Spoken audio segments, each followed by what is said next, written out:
So welcome on our 7 days of 1 week certification program on research and techniques organized by Saksham Society Jaipur Rajasthan in collaboration with SS Jain Subodh Mahila Shikshak Prashikshan Mahavidyalay Jaipur Rajasthan.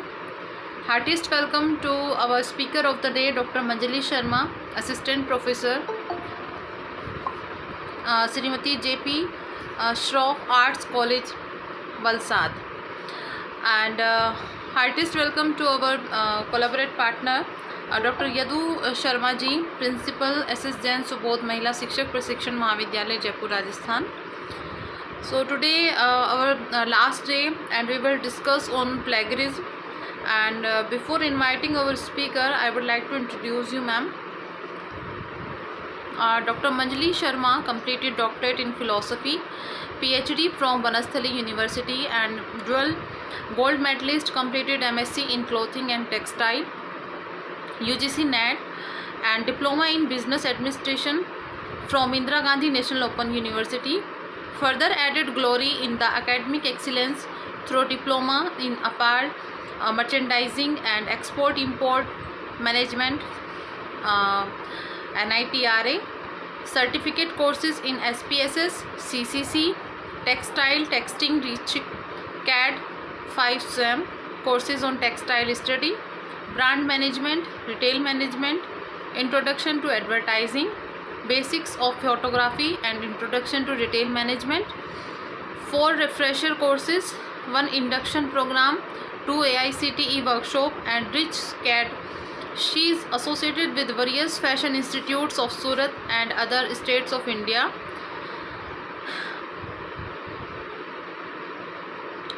She provides technical jury acts as a resource person, guest lecturer, BOS member, framing syllabus, and has judges various fashion shows of these institutes.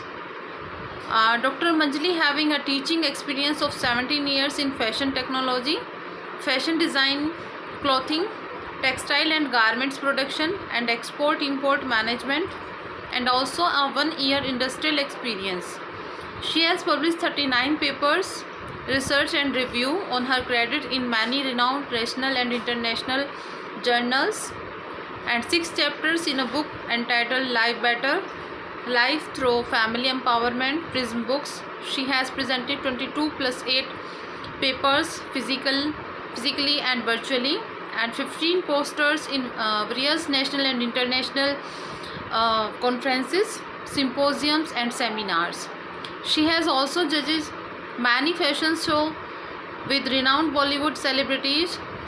She is also a lifetime member of a Home Science Association of India and Textile Association of India. So we are feeling very proud to invite you here, ma'am, to deliver a session. So please take the mic and deliver your session, ma'am. Thank you, Shilpi, for such a nice introduction. Good evening, everyone. Good evening, Principal Ma'am. And Shilpi, I feel very privileged that you invited me for a lecture. It is a quite new topic for me. As a PhD guide and as a researcher, plagiarism, I learn a lot from this topic. Now, I share my few experiences which I learned. So, we start with the topic, that is plagiarism. It is a part of research misconduct. What is research misconduct? I would like to define what is research misconduct. According to the Department of Human Health and Human Services defines research misconduct constitutes of 3 aspects, that is fabrication, falsification and plagiarism. You all are research scholars. I think basically जो students होंगे वो research scholars होंगे. Definitely they heard these 3 terms. What is fabrication, what is falsification and plagiarism. So our topic is plagiarism. It starts with a research misconduct. Misconduct means to cheat something, to cheat with us and to cheat with academia. Fabrication is a term which are making up research and recording and reporting them. In simple words, fabrication क्या है कि आपने कुछ input results develop कर दिए according to your research topic in your own benefit और आपने उसको कहीं पे रिकॉर्ड कर लिया या फिर रिपोर्ट कर दिया, that is known as fabrication. What is falsification? Falsification means the manipulation of research materials, equipment or processes, or changing or omitting results such that the research is not accurately represented in the report.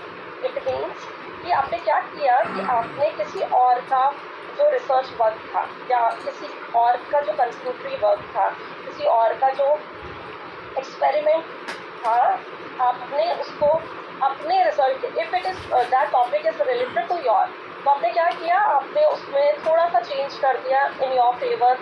जैसे for example कि अगर आप test कर रहे थे कि cotton का fabric मेरे को बनाना है, मुझे कोई ब्लेंड बनाना है और मुझे कॉटन की ये वाली क्वालिटी चाहिए, तो आपने रिजल्ट्स मैनिपुलेट कर दिया. May be you are playing with equipment, आपने उसको थोड़ा मैनिपुलेट कर दिया in your own favor, that is known as falsification.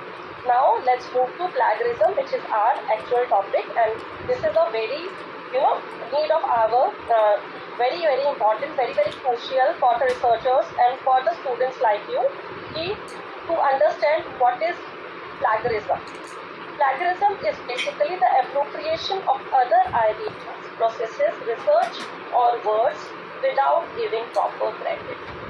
As you all know, we all are the researchers.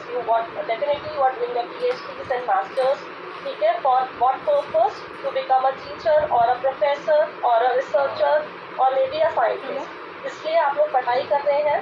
ठीक है, तो plagiarism क्या है कि without using your own brain हम क्या करते हैं कि हम दूसरे के फाइंडिंग्स को ना चुरा लेते हैं या अपने फेवर में ना हम क्या करने की कोशिश करते हैं कि हम उनके जो रिजल्ट है, कंक्लूजन है, या खुद बिना मेहनत किए हम क्या कोशिश करते हैं कि हम दूसरे में से कॉपी करना चाहते हैं जिसमें हम अपना ब्रेन यूज नहीं करते हैं. जबकि PhD क्या है? That is a degree which makes you doctorate in a particular area.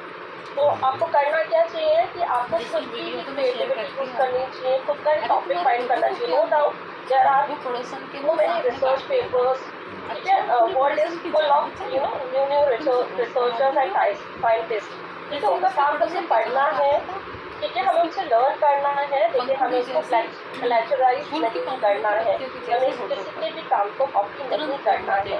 तो प्लेजरिज्म में आज हम पढ़ेंगे कि कितने टाइप्स के हमारे प्लेजरिज्म होते हैं. ठीक है, UGC के गाइडलाइंस क्या है रिगार्डिंग प्लेजरिज्म. कौन कौन से आपको पता है? हमारे पास सॉफ्टवेयर है. अगर आप एक लाइन भी कहीं से चोरी करोगे ना तो आप पता चल जाएगा कि आपने किस साइट से उसको चोरी किया या कहाँ से आपने उसको थेफ्ट किया. So we have so many softwares, we have so many mobile friendly sites जिसमें आप अपना plagiarism चेक कर सकते हैं with a nominal fees. और कुछ सॉफ्टवेयर्स हैं जो फ्री हैं, जो उसके बारे में आज हम बात करेंगे.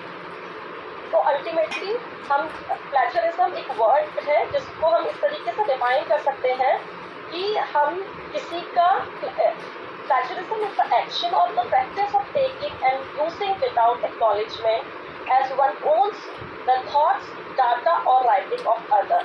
हमने क्या किया? हमने अपना ब्रेन को कर दिया बंद.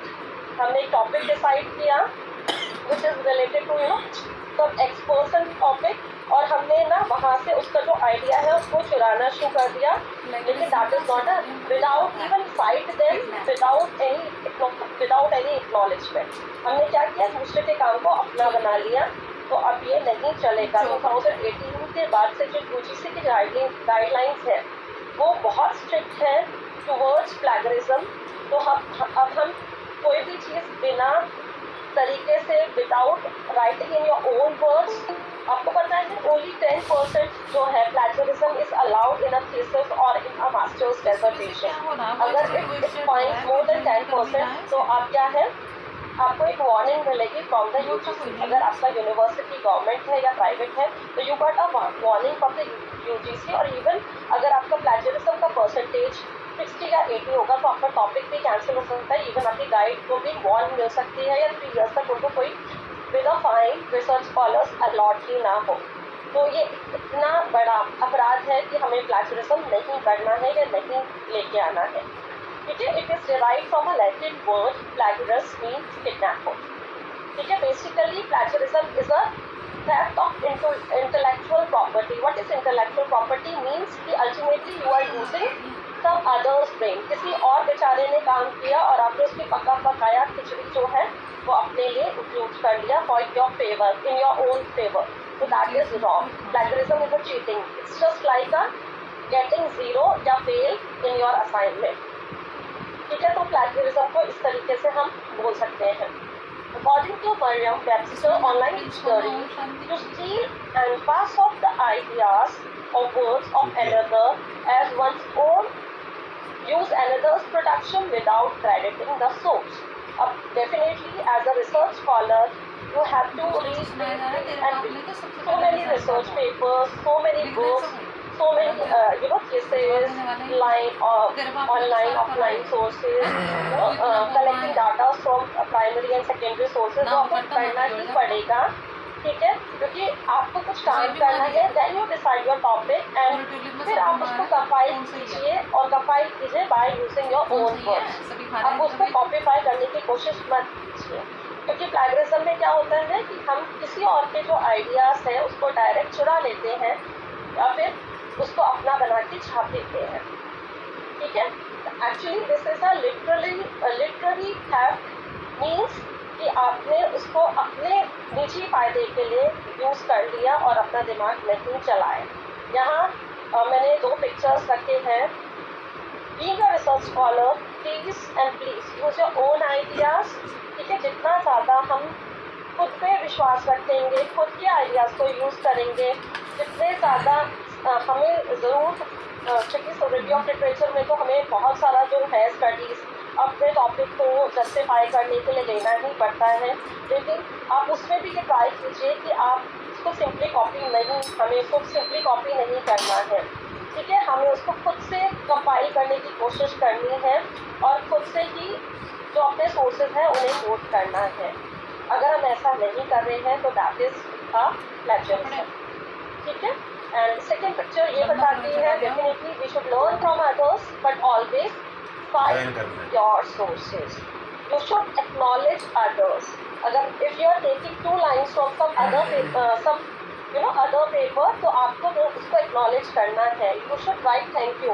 फ्री में तो कुछ भी नहीं मिलता है. अगर हम कोई प्रोडक्ट भी खरीदते हैं तो हमें उसके एक्सचेंज में क्या देना पड़ता है? मनी देना पड़ता है.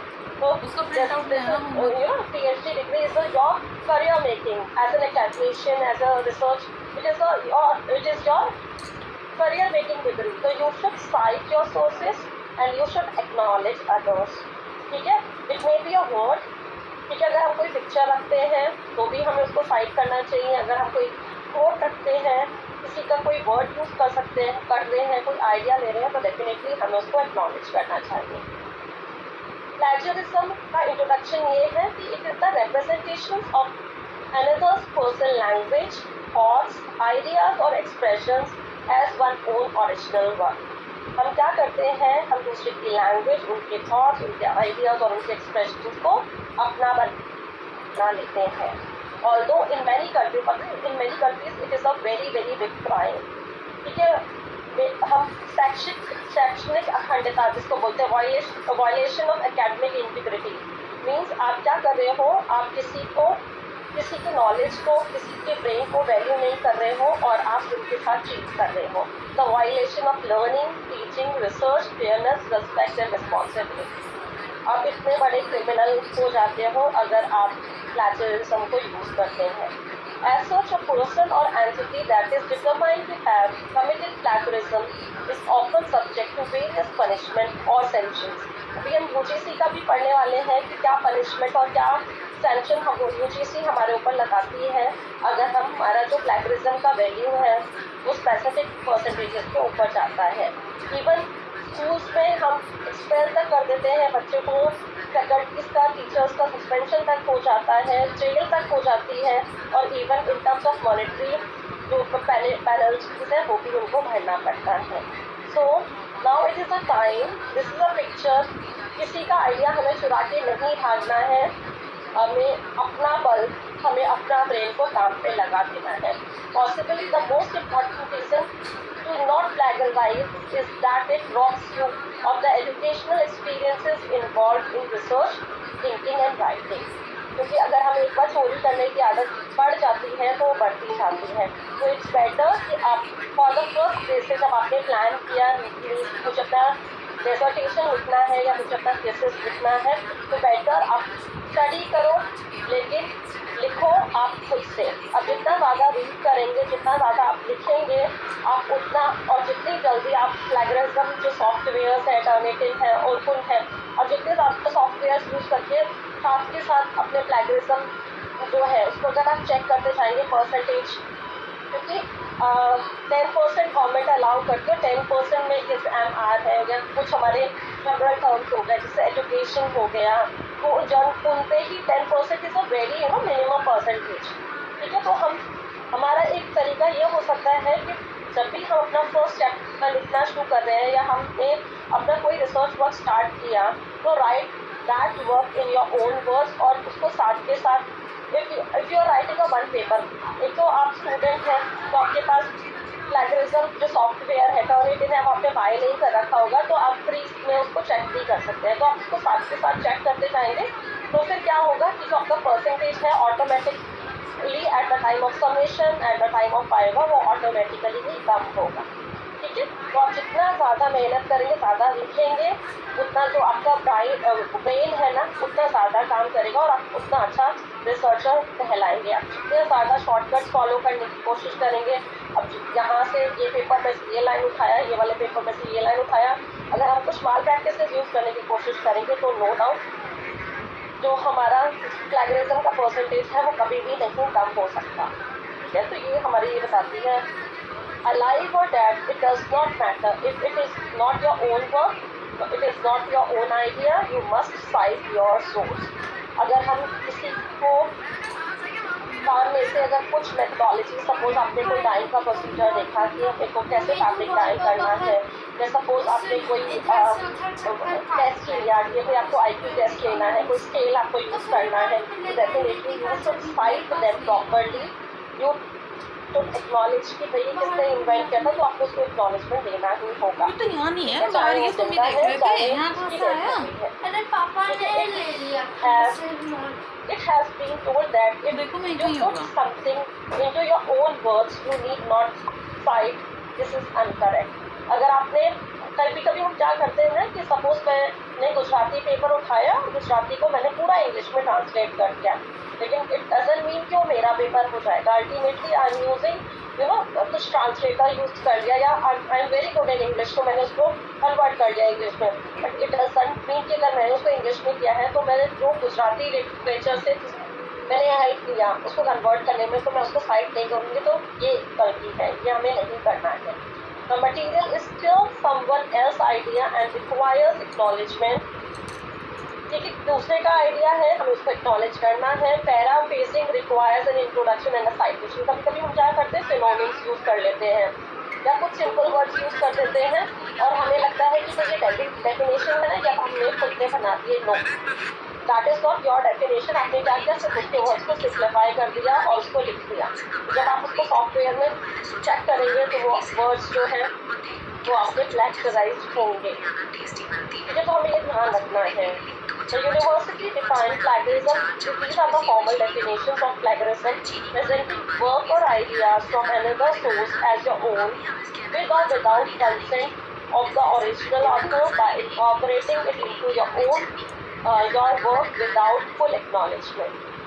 आपके दूसरे के आइडियाज़ को या दूसरे के काम को आपने बिना पूछे, ठीक है, या परमिशन के साथ ले तो लिया, लेकिन आपने उसको प्रॉपरली एक्नॉलेज नहीं किया, वो क्या है, प्लेजरिज्म है.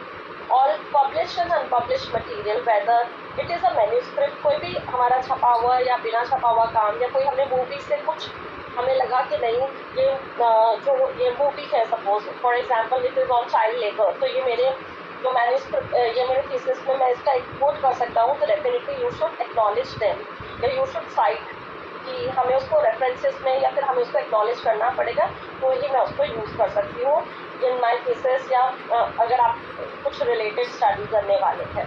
प्रिंटेड है या कोई इलेक्ट्रॉनिक फॉर्म, कोई भी फॉर्म है उसको हमें, या इवन आजकल आपने सुना होगा ChatGPT है, चैटबॉट है, हम क्या करते हैं आर्टिफिशियल इंटेलिजेंस यूज़ करते हैं, या फिर आपने क्विल बॉट या स्पिन बॉट का हम क्या करते हैं कि सपोज हमें लगता है कि हम बहुत स्मार्ट हो गए हैं, मैंने पूरा एक पैराग्राफ लिया, सपोज मैंने पॉल्यूशन पे एक पैराग्राफ लिया, मैंने उसको कॉपी पेस्ट किया एंड देन मैं स्पिन बॉट पे गई तो क्या कर देता है वर्ड स्पिनिंग कर देते हैं, पूरी लैंग्वेज चेंज हो जाएगी और हमें लग रहा है कि नहीं हमने जंग जीत ली। तो ऐसा नहीं है, उसमें भी आप अगर उसको में भी हो सकता है उसका प्लेजरिज्म का परसेंटेज कम हो, लेकिन इट नेवर मतलब इट डजंट मीन कि आपका जो परसेंटेज है वो 10% से कम आ जाएगा। आप थोड़ा सा स्मार्टनेस कर सकते हो, आप थोड़ा सा स्मार्ट वर्क कर सकते हो, आप उन सॉफ्टवेयर्स को यूज़ कर सकते हो, लेकिन उसके बाद भी आपको उसमें खुद के वर्ड्स या रिलेटेड रेलिवेंट वर्ड्स डालने पड़ेंगे तो ही आप उसको रीराइट कर पाएंगे। Plagiarism can also include reusing your own work without citation under the regulation for examination. Intentional or reckless plagiarism is a disciplinary offense and it is a crime, जैसे मैंने आपको बताया। There are several types of plagiarism: self-plagiarism, mosaic plagiarism, incidental plagiarism, verbatim plagiarism, paraphrasing plagiarism, aggregate plagiarism, complete plagiarism and source based plagiarism। तो इतने सारे type के हमारे 8 to 9 types के plagiarism होते हैं।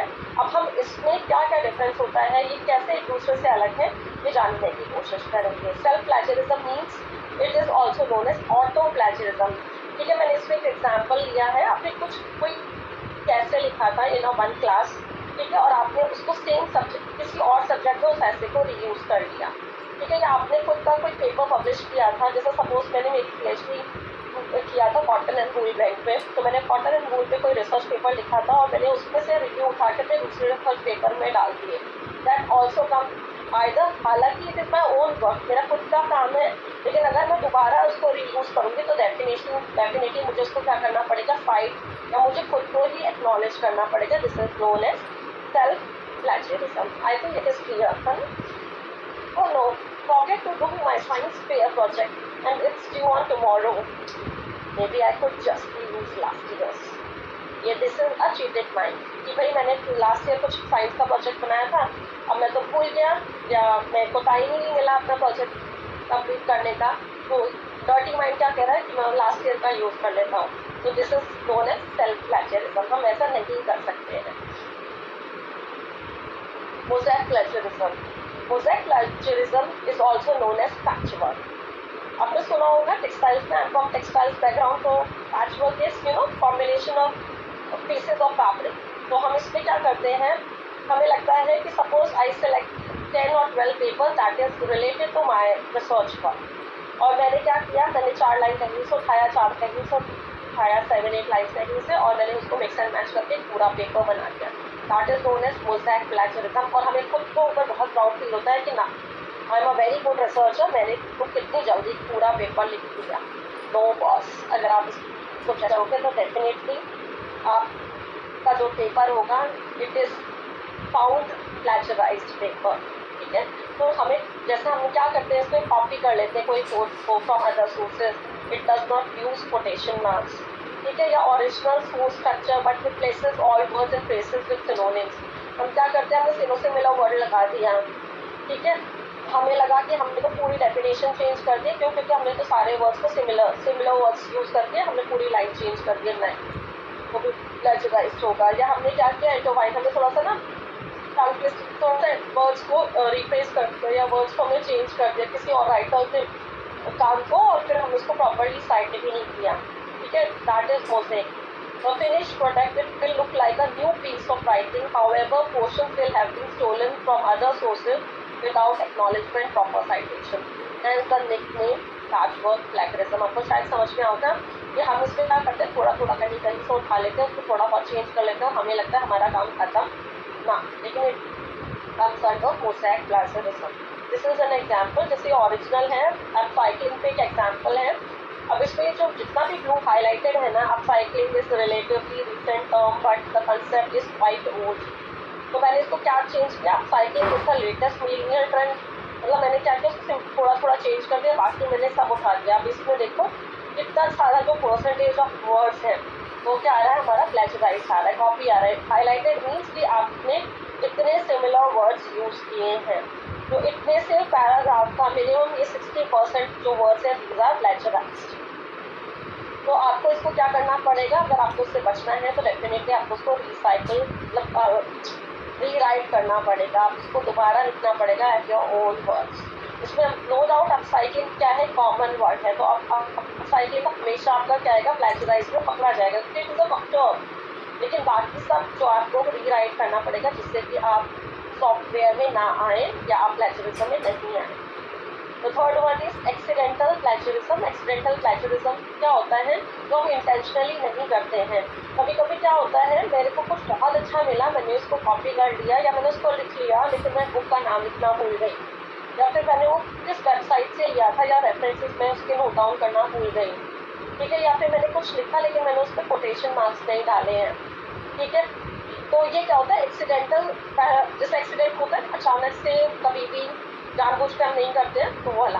तो ऐसा प्लेजरिज्म जो एक्सीडेंटली होता है, जो हम जान के नहीं करते हैं, लेकिन still they are considered as plagiarism, ठीक है। तो जब भी हम कुछ सबमिट करने वाले हैं, जब भी हम कोई काम सबमिट करने वाले हैं, तो हमें उसको डबल चेक करना है, ठीक है। खुद से हम उसको प्लेजरिज्म चेकर की हेल्प से उसको चेक करना है, जिससे कि हमारा किसी तरीके का जो प्लेजरिज्म है वो हमारे काम में नहीं दिखे, ठीक है। जैसे ये अपसाइक्लिंग वाला ही पैराग्राफ है, involves using low valued food और by product, involves using low valued food and their by products, ठीक है। तो ये these are the accidental plagiarism का एग्जाम्पल, कि इसमें क्या है, हमने लिख तो लिया उसको अपने आप से, लेकिन इतने जो वर्ड्स थे ना वो हमने कहीं से किए थे जिसको हमने प्रॉपर्ली साइड या कोट नहीं की, ठीक है। फिर है वर्बेटिम प्लेजरिज्म। वर्बेटिम को हम डायरेक्ट प्लेजरिज्म भी बोलते हैं। It is the another form of plagiarism that occurs when the writer copies and pastes text from the original source into their essay। हमने क्या किया, पूरा का पूरा जो है वो कॉपी पेस्ट कर लिया, ठीक है।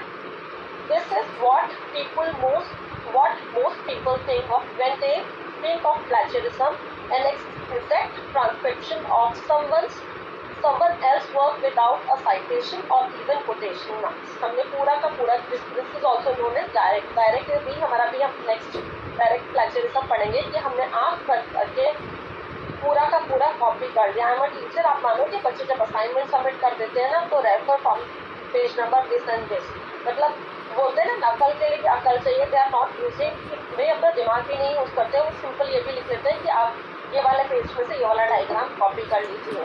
तो सोचो उस बच्चे ने खुद से क्या मेहनत की होगी। तो एक्सेप्ट कॉपी एंड पेस्ट करना क्या होता है, वर्बेटिम प्लेजरिज्म होता है। फिर होता है paraphrasing plagiarism. Paraphrasing plagiarism occurs when a writer paraphrases someone else's work and passes the idea of their own, meaning they do not properly cite where the paraphrased material is originated from। Paraphrasing means होता है कि अगर हम simple dictionary meaning देखें, paraphrasing का मतलब right something in simple words. तो हमने क्या किया, किसी और का हमने कुछ सपोज हमने 6-7 लाइन्स उठाई या कोई कोट उठाया और उसको हमने अपने वर्ड्स में सिंप्लीफाई करके लिख दिया, लेकिन हमने उसको प्रॉपर्ली साइट नहीं किया। इट मीन्स हमने क्या किया, हमने प्लेजरिज्म यूज किया, कौन सा वाला, पैराफ्रेजिंग। हम इस वाले प्लेजरिज्म में आ गए। This is similar to mosaic plagiarism. Mosaic और पैराफ्रेजिंग में यही डिफरेंस होता है। जनरली जो मोज़ैक होता है इट इज़ फॉर फुल, मतलब फुल एंटायर वर्क के लिए हम करते हैं, लेकिन पैराफ्रेजिंग जो होता है it is for the small section of the larger work. थोड़े से किसी काम के थोड़े से सेक्शन के लिए हम ये पैराफ्रेजिंग यूज करते हैं। Plagiarism deals with the copying of ideas as well as words. Paraphrased material must include a citation from the original source. Am I audible? मेरा mic open हुआ है। Yes ma'am, you are audible. I'm audible? Yes, you are. तो जिसको हम उसको original source से ले रहे हैं और उसको प्रॉपर्ली हम साइट नहीं कर रहे, तो that is your paraphrasing plagiarism है। Aggregate plagiarism. एग्रीगेट प्लेजरिज्म क्या होता है, जिसमें हम पूरी एंटायर बॉडी इवन साइटेशन तक हम उसको कॉपी पेस्ट कर देते हैं। तो ये तो 100% ऑफेंस है। नो ओरिजिनल वर्क नथिंग, ठीक है, no credit of original source, हमने दूसरे के काम को अपना बना लिया, ठीक है, that is your aggregate plagiarism. फिर है कंप्लीट प्लेजरिज्म, डायरेक्ट और एग्रीगेट के बराबर होता है, ठीक है, वर्ड टू वर्ड हम इसमें कॉपी कर लेते हैं, कोई क्रेडिट नहीं देते हैं दूसरे के ओरिजिनल वर्क को, ठीक है। जैसे एग्जांपल ये हो गया कि student submits a paper written by someone else, दूसरे की कॉपी को मैंने स्टिकर उतारा, अपना नाम लिख दिया, ठीक है, पेपर क्लोनिंग हम जिसको बोलते हैं। जब मैं पूरा काम एज इट इज, या मैंने किसी ऐसे राइटिंग एजेंसी से, आजकल ये बहुत ट्रेंड में कंटेंट राइटर्स होते हैं, ठीक है, वो क्या करते हैं, आपको तो पता चल ही रहा, उसको तो पैसे से मतलब है, समटाइम्स वो क्या करते हैं, पूरा पेपर ले लेते हैं कि भाई हमने आपके लिए लिखा है और आप इसको यूज कर लो, अगर वो ऑथेंटिक कंटेंट राइटर नहीं है। Not against any content writer, लेकिन हाँ बहुत बार ऐसा होता है कि वो फ्रॉड करते हैं और बच्चे के साथ चोरी करते हैं, और जब रिसर्चर उसको चेक करता है तो वो 100% या 80% प्लेजराइज्ड पाया जाता है, ठीक है। तो also publishers a book written, और कभी कभी हम क्या करते हैं कि ना, जैसे सपोज कोई बुक थी, हमने उसी बुक को ना पूरा कॉपी कर दिया। आपने भी लाइफ टाइम में, मैं एग्जाम्पल कोट नहीं करना चाहूँगी, मेरे क्लोथिंग एंड टेक्सटाइल से रिलेटेड भी मैंने 3-4 बुक पढ़ी हैं जिसमें पूरी बुक सेम है लेकिन ऑथर्स अलग है, ठीक है। तो जो पुराना टाइम था जब ये प्लेजरिज्म नहीं होता था तब वो सब चीज़ें चल जाती थी, लेकिन अब ये नहीं चलता है, आप इसमें फ्रॉड में फंस सकते हैं या कोई आपको क्लेम कर सकता है। Next is source based plagiarism. Source based plagiarism is the type of plagiarism that occurs when a writer cites a source incorrectly. Source based तब आता है जब साइटेशन तो की लेकिन उसको गलत कर दिया, चाहे वो जानते हो या कॉपी पेस्ट करते हुए टाइम हो कि आप, या लिखते हुए टाइम हो, आपने कुछ लिखा, कई बार क्या होता है हम कुछ मिस्टेक कर देते हैं, ठीक है, या प्रॉपर्ली कॉपी पेस्ट नहीं करते हैं या आधा लिख के कॉपी करते हैं, तो इस टाइम से जब हमारा साइटेशन ही गलत हो जाती है तो that comes under source based plagiarism, ठीक है। और कई बार ये भी होता है कि सपोज कोई जो फैक्ट और फाइंडिंग थी वो हमने 2 सोर्सेज से लिया, लेकिन हमें सिर्फ एक सोर्स को एक्नॉलेज कर दूसरे साइड को भूल गए। या कई बार क्या होता है, हमने आपको बाकी जो हमारे फैकल्टी मेंबर्स थे जिन्होंने आपके लेक्चर्स लिए, उन्होंने शायद आपको प्राइमरी एंड सेकेंडरी सोर्सेज पढ़ाए होंगे, तो कई बार हम क्या करते हैं, प्राइमरी सोर्सेज को साइड करना भूल जाते हैं, सेकेंडरी को वो कर देते हैं, साइड कर देते हैं, एक्नॉलेज कर देते हैं, तो भी हम क्या होते हैं, सोर्स बेस्ड प्लेजरिज्म के अंडर आते हैं, ठीक है। तो बेसिकली मैंने ये जो येलो हाईलाइट किया, कि साइट का source that is incorrectly listed हो सकता है, इनकम्प्लीट साइटेशन हो सकती है, ठीक है, साइट ऐसी हो सकती है जो एग्जिस्ट ही नहीं करती है, मतलब कुछ भी हमने मनगढ़ंत साइट कर दिया, ठीक है। और कभी कभी क्या होता है कि हम कोई पेपर लिया, पेपर के नीचे जितने सारे बिब्लियोग्राफी थी सब हमने आँख बंद करके कॉपी पेस्ट कर दिया और उसको अपने यहाँ पे डाल दिया। अब वो चाहे मेरे में कवर होता था या नहीं होता था, अब आपने देखा होगा रिव्यू में या मैथोडोलॉजी में हम नंबरिंग करते हैं और नंबर वाइज जो हमारे रेफरेंसेस होते हैं ना वो नंबर वाइज मैच करते हैं। अच्छा, रेफरेंसेस जो होते हैं ना वो कभी भी हमारे प्लेजरिज्म में नहीं आते हैं। जब भी आप प्लेजरिज्म चेक करते हैं तो आप उसमें रेफरेंसेस वाला बिब्लियोग्राफी ये वाला जो चैप्टर होता है ना, ये वाला हम कभी भी प्लेजरिज्म में चेक नहीं कराते हैं, ठीक है। उसमें सिंपल जो हमारे पेपर होते हैं जैसे इंट्रोडक्शन हो गया, रिव्यू ऑफ लिटरेचर हो गया, मेथोडोलॉजी हो गया, रिजल्ट एंड डिस्कशन होगा, ये वाले चैप्टर्स को हमें प्लेजराइज्ड सॉफ्टवेयर पर टेस्ट कराना इंपॉर्टेंट होता है, लेकिन बाकी पेपर्स होते हैं वो हम कभी भी टेस्ट नहीं कराते हैं, रेफरेंसेस हमारे कभी भी टेस्ट नहीं होते हैं, ठीक है। लेकिन ये डजंट मीन कि आपने सारे के सारे कॉपी कर लिए, भले आपने उसमें से कुछ लिया था नहीं लिया था, आपने आँख बंद करके उसको कॉपी कर दिया, इट मीन्स कि you are in source based plagiarism, ठीक है। अब हम ये पढ़ेंगे कि प्लेजरिज्म आता क्या है। भाई मैं तो सारा खुद से ही लिखती हूँ, मैं तो कहीं से कॉपी पेस्ट नहीं करती हूँ, ये कैसे आ जाता है, कैसे अगर होता है। तो फर्स्ट इज जब इंटेंशनल कॉपी और पेस्ट, कभी कभी तुम जानबूझ के ना, अब मुझे तो नहीं आ रहा है, कौन करेगा, कंटाल आ रहा है, कौन करेगा इतना काम, तो मैंने क्या किया, अरे ये डेफिनेशन तो बहुत अच्छी लगे, मैं इसको कॉपी पेस्ट कर दिया, ठीक है, डायरेक्ट कॉपी पेस्ट किया। मैं आपको अभी पॉसिबल होगा तो मैं आपको दिखाऊंगी कि इवन आपको कहाँ से, किस साइट से हुआ, किस बुक से हुआ, जो सॉफ्टवेयर है वो तक पकड़ता है, ठीक है। तो इंटेंशनल कॉपी पेस्ट की वजह से हो सकता है, स्टैंडर्ड कीवर्ड्स मीन जैसे सपोज आप कुछ ना एजुकेशन पे कर रहे हैं, आप साइकिलिंग पे कर रहे हैं, तो वो वर्ड रिपीट होगा बार बार। तो जितनी बार वो रिपीट होगा ना वो हमारा प्लेजरिज्म का सॉफ्टवेयर पकड़ेगा। ठीक है, तो कभी कभी स्टैंडर्ड वर्ड, तो हम स्टैंडर्ड वर्ड को हमें क्या करना, मिनिमाइज करना है, कम करना है, जिससे कि मेरा जो प्लेजरिज्म का परसेंटेज है वो भी इंक्रीज ना हो, है ना। तो वो हमें मिनिमाइज करना है या कुछ सिनोनिम यूज़ करना है उसका, रेदर देन बार बार एक ही वर्ड यूज़ करने के। फिर है डाटा बेस सबमिशन। हमने क्या किया कि कोई भी non reliable unknown person submit अ रिपोजिटरी, कहीं से भी उठा के कोई डाटा सबमिट कर दिया तो हमारा 100% प्लेजरिज्म दिखेगा। कोई टेबल मैंने उठाई और कट कॉपी पेस्ट कर दी तो प्लेजरिज्म में 100% पकड़े जाएगी। सेल्फ प्लेजरिज्म, मैंने खुद का पब्लिश किया हुआ काम दोबारा या थीसिस में से उठाया, मुझे 5 साल बाद याद आ रहा है कि मुझे नहीं पेपर पब्लिश कराना है। मेरे साथ एक बार ये प्रॉब्लम हुई भी है। मेरा एक पेपर है due to some XYZ reason, that is my PhD paper, I publish 5 papers from my PhD। तो मेरा जो 3rd नंबर का पेपर था वो due to some XYZ reason publish नहीं हो पाया। फिर अभी मुझे लगा कि नहीं, मुझे उसको पब्लिश कर लेना चाहिए। तो बार बार क्या होता था, जब मैं एडिटर से बात करती थी फॉर द पब्लिकेशन पर्पस, तो मेरे खुद के पेपर से प्लेगराइज होता था। तो मैंने बहुत पूरा पेपर लिटरली चेंज किया and then I am able to publish that paper. तो समटाइम्स हम क्या होते हैं, खुद सेल्फ प्लेगरिज्म में भी फंस जाते हैं। फिर है रिव्यू ऑफ लिटरेचर जो है that is a major chapter, क्योंकि हमें क्या करना होता है रिव्यू ऑफ लिटरेचर में, basically to justify your research work, हमें दूसरे के जो रिसर्च का कंक्लूजन है वो that comes under review of literature वाला पार्ट। तो सबसे ज़्यादा जो प्लेगरिज्म आता है ना वो रिव्यू ऑफ लिटरेचर में आता है। ठीक है, तो उसका हमें ध्यान रखना चाहिए। और जनरल डेफिनेशन जो यूनिवर्सल थ्योरम होंगी, लॉज होंगी, डेफिनेशन होंगी, जिसको हम चेंज नहीं कर सकते हैं, वो भी उनकी वजह से भी हमारा जो प्लेजरिज्म है वो आता है। These are some free online sites, HTTP जैसे स्मॉल CO2s है, प्लेजरिज्म डिटेक्टर है, डुप्ली चेकर है। मैं आपको लास्ट में अगर टाइम होगा तो एक बार इनको यूज़ करना बताऊंगी कि कैसे हम इनको यूज़ करते हैं और कैसे हम अपना जो प्लेजरिज्म है वो चेक करते हैं। ठीक है, तो UGC गाइडलाइंस आए थे टूवर्ड्स मतलब इन द ईयर 2018, और उन्होंने ना 4 different levels दिए थे, that starts from the 0, 1 and 2 and 3। ठीक है, जिसमें for a student if your plagiarism percentage is up to 10, मतलब it is less than 10%, तो no penalty, your research, your dissertation is free from plagiarism। ठीक है, very good research work।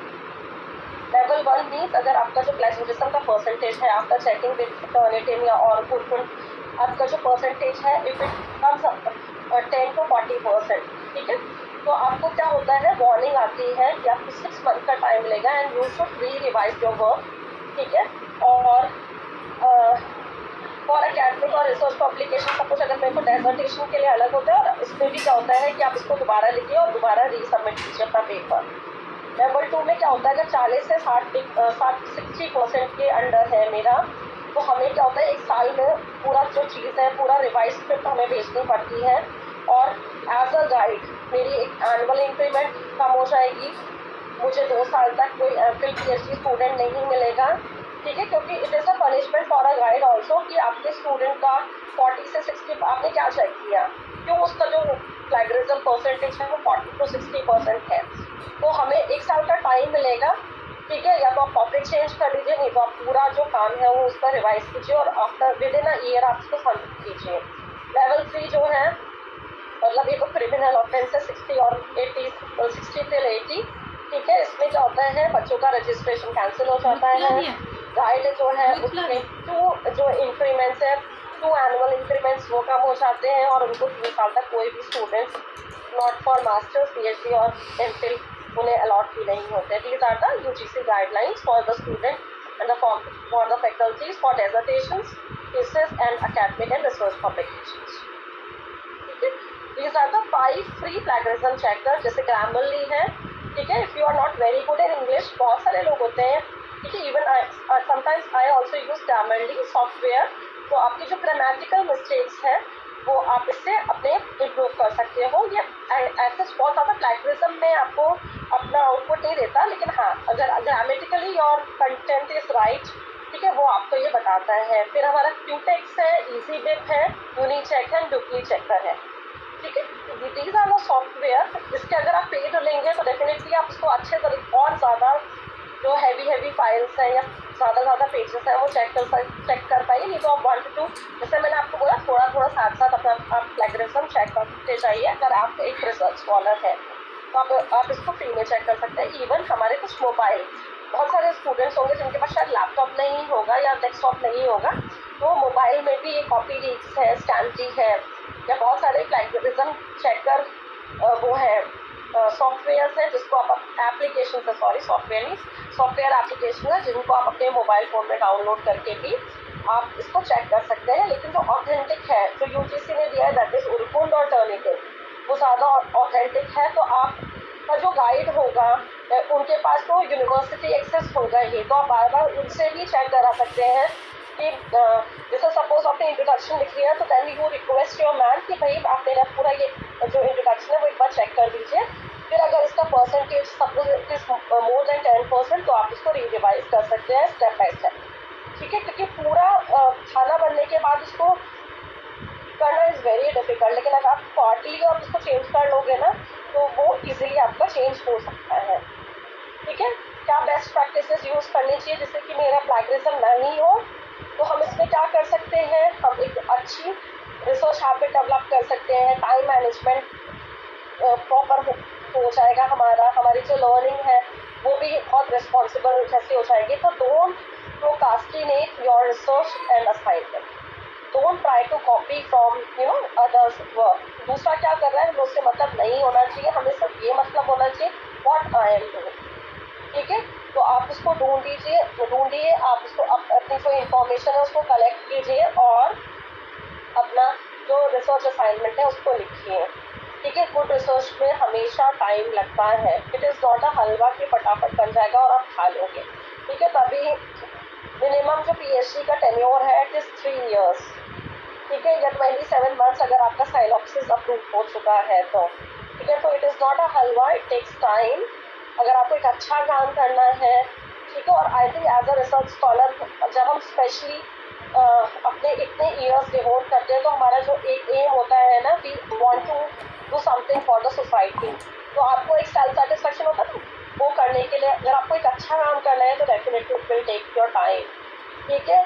Commitment लो, self commitment लो, affirmation लो कि नहीं मुझे कुछ माल प्रैक्टिसेस में नहीं फंसना है, मुझे खुद का काम खुद करना है। भले if I am poor in language तो write in Hindi, then you have so many मतलब इंग्लिश ट्रांसलेटर्स, हमारे पास सॉफ्टवेयर्स हैं, आप बाद में उसको ट्रांसलेट कीजिए। लेकिन आप जितना ज़्यादा उसको पढ़ेंगे और लिखेंगे कोई भी चीज़ को, आपको उतना ज़्यादा अच्छा एक रिसर्च वर्क मिल सकता है, ठीक है। इफ़ यू डोंट, अगर आपको नहीं समझ में आता है please ask your professors, we are for you only, हम आपके लिए हैं, हमें आपके लिए सैलरी मिलती है, तो आप अपने टीचर्स को पूछिए, ठीक है। Being a research scholar teacher ज़रूर एक्सपेक्ट करता है कि एक बार आप खुद मेहनत करो एंड देन आप प्रोफेसर से पूछो। लेकिन अगर आपको लगता है कि आप अपनी तरफ से पूरा अपना 100% कोशिश कर चुके हैं, still it is not clear to you, तो आप उसको क्या कीजिए कि आप अपने प्रोफेसर को पूछिए, प्रोफेसर आपको ज़रूर हेल्प करेंगे, ठीक है। और हमेशा 100% देने का कोशिश कीजिए। साइट, अब जो भी सोर्सेज हैं जिसकी भी आप हेल्प ले रहे हैं उनको अच्छे से ढंग से लिखिए, वो इम्प्रॉपर ना हो, इनकरेक्ट ना हो, स्पेलिंग्स बराबर हो, ध्यान रखिए। और पैराफ्रेजिंग भी अगर हम करते हैं तो हमें अच्छे सिमिलर वर्ड्स यूज़ करके, अच्छा यूज़ करके with a site proper acknowledge हमें उसको करना है। अगर हम इसको खुद के वर्ड्स में लिख दिया बहुत अच्छी बात है, लेकिन आपको उसको प्रॉपर साइट भी करना है और प्रॉपर एक्नॉलेज भी करना है, ठीक है।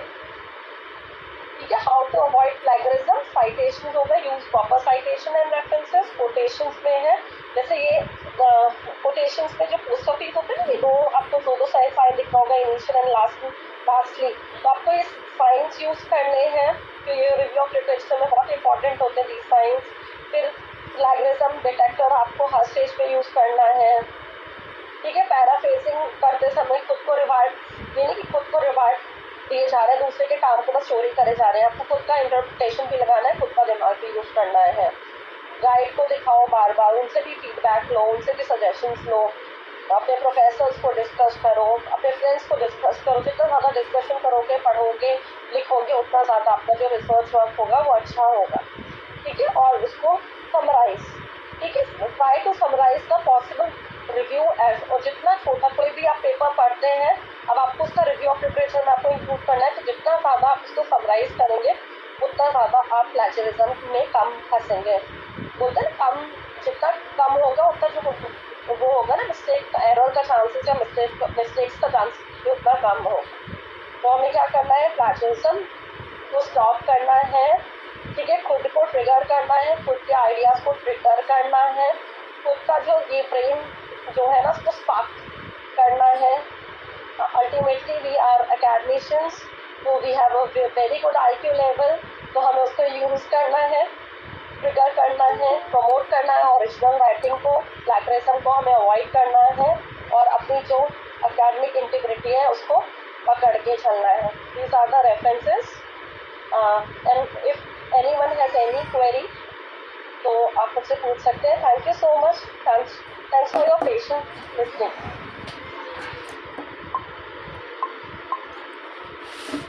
Thank you so much, ma'am. So now this session is open for all. If you have any query in your mind, you can ask directly to the ma'am.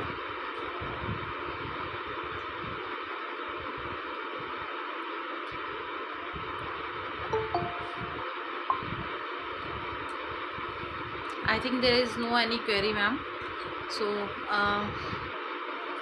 actually you deliver very nicely, you clear all the concept and all confusion. Yes, one hand is raising. Mukesh Kumar ji, आप कुछ पूछना चाहते हैं? Shilpi, can I check one one thing online? कुछ ऐसा check करके बताओ students को, अगर है तो। Sure ma'am. अभी टाइम है, 7 minutes है हमारे पास। हाँ हाँ, एक minute, I try to connect. मैंने बंद कर दिया। मैंने एक पैराग्राफ पूरा 100% कॉपी जो है ना वो निकाल के रखा था फॉर द स्टूडेंट्स।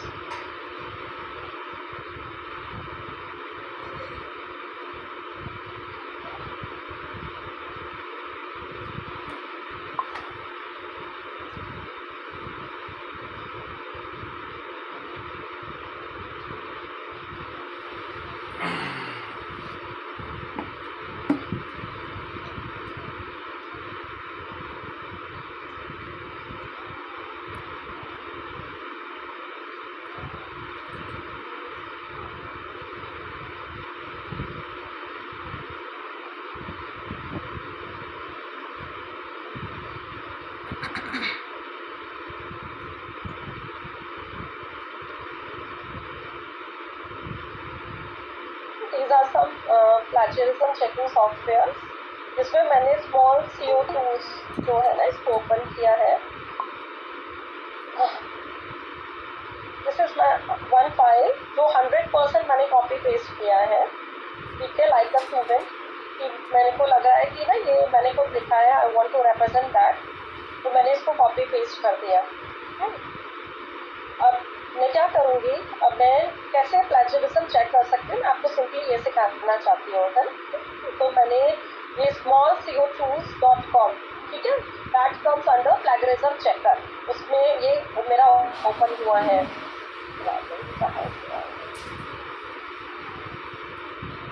ठीक है, मैं इसमें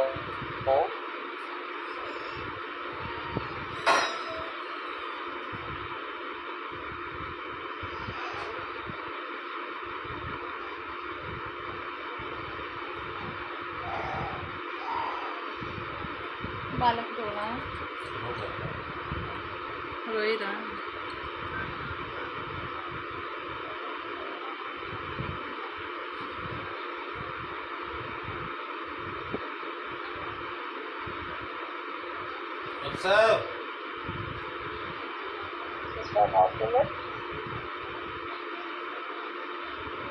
अपलोड हो रहा है।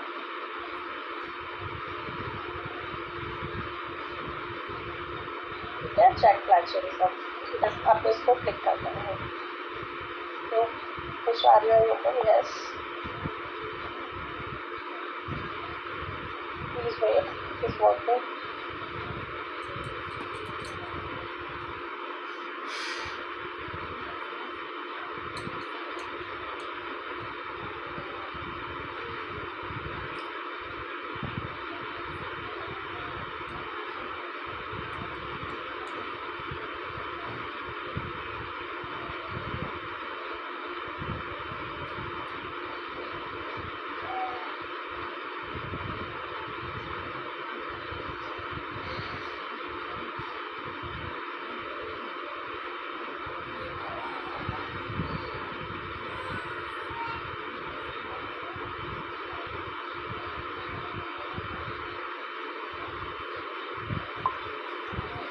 What's up? Shilpi, are you able to see my screen? Neetu के जाएगा। यस दीदी। नीतू को लेके आ जा। Shilpi, आपको मेरी okay. Actually, some network issues. हाँ, Okay. दैट्स वाई थोड़ा स्लो हो रहा है। आपके यहाँ पे नेटवर्क इशू होगा।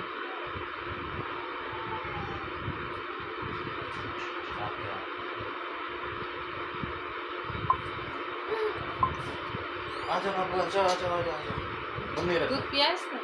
ये खुल जाता है तो मैं दिखा देती हूँ शिल्पी, नहीं खुलता है तो आप मतलब I am not a robot fit the teacher आएगा submit and then you are able to find कि कितना परसेंट जो था वो प्लेजरिज्म था और जो लाइन है ना वो भी प्रॉपर डिफरेंट कलर से अंडरलाइन है कि किस प्रोसेस से हमने क्या क्या कॉपी किया है। It is okay, Didi. Well, already we have not received any query. Network issues are there. It is okay, Didi. Okay. Anybody else have any query in your mind, or anybody wants to add here? If you have any experience, if you want to share. Yes, you can add me. Any professor, any teachers, if you want to add me, yeah, Yes. I am something, wrong in any other sense. Sunita ma'am, you want to ask something?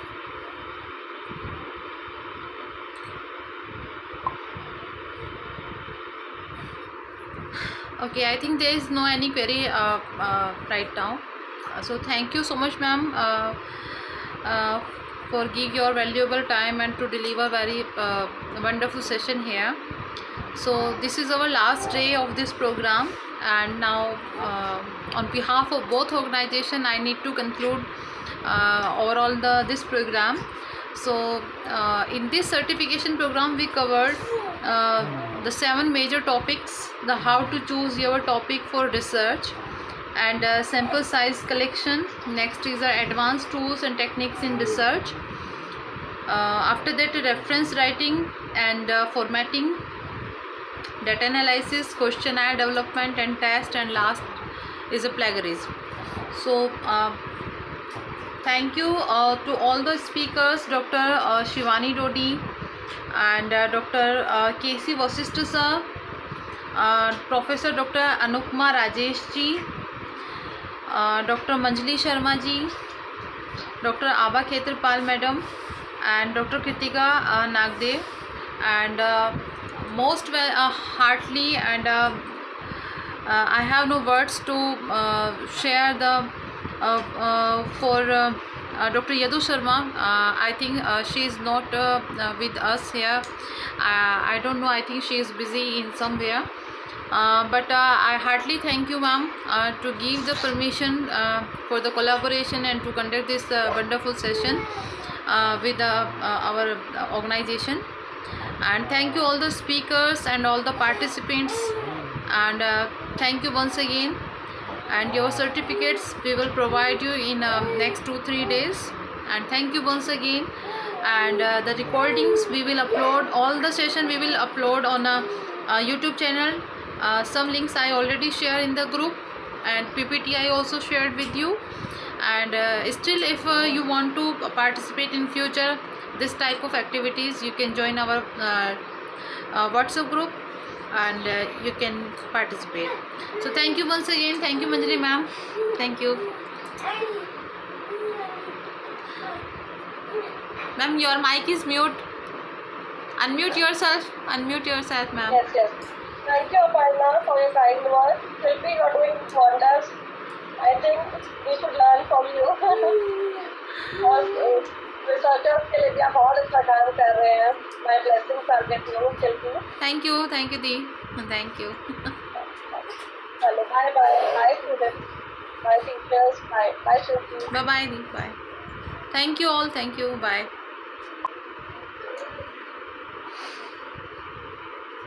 Last में